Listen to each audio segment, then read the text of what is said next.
कई बार सवाल खड़े हुए हैं, चाहे वो SIR को लेकर के भेदभाव रहा हो या फॉर्म 7 को लेकर के जो बीजेपी बेईमानी कर रही थी उत्तर प्रदेश में, या बाई इलेक्शन में जिस तरह से सरकार ने मिलकर के वोट को लूटा था।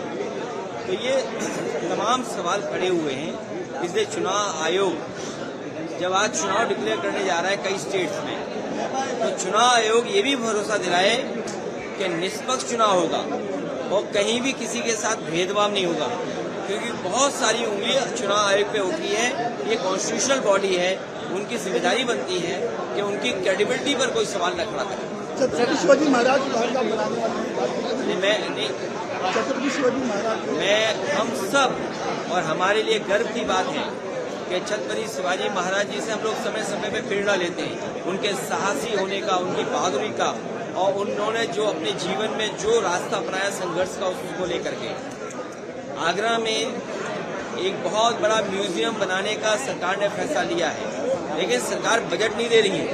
तो महाराष्ट्र की सरकार से हम कहेंगे कम से कम वो बजट दे दें, और समाजवादी सरकार बनेगी तो 1000 एकड़ का पार्क छत्रपति शिवाजी जी के महाराज के नाम से इटावा में नदी के किनारे हम लोग बनवाएंगे। सर, काशीराम को माननीय काशीराम जी को हम लोग मानते हैं। हमारे तमाम साथी जो हैं पार्टी में आज, वो माननीय काशीराम जी के साथ काम किए हैं, उनके सहयोगी रहे हैं, उनके साथ संघर्ष किया है।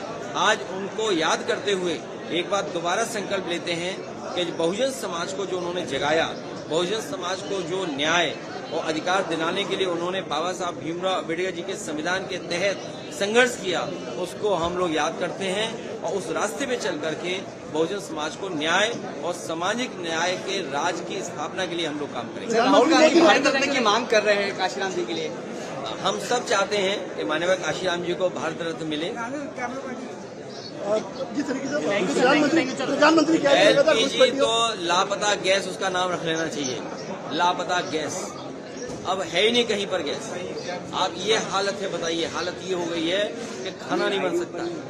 ठेलों पर हमारे छोटे बहुत कारोबार नहीं कर पा रहे, और लखनऊ में और आसपास तो चाट नहीं मिल रही है ठेलों पर, क्योंकि सिलेंडर ही गायब हो गया। प्रधानमंत्री बंगाल में ममता दीदी के प्रचार के लिए क्या आप जाएंगे? मैं उनका पूरा समर्थन करता हूं दीदी का, और पुनः वो मुख्यमंत्री बने।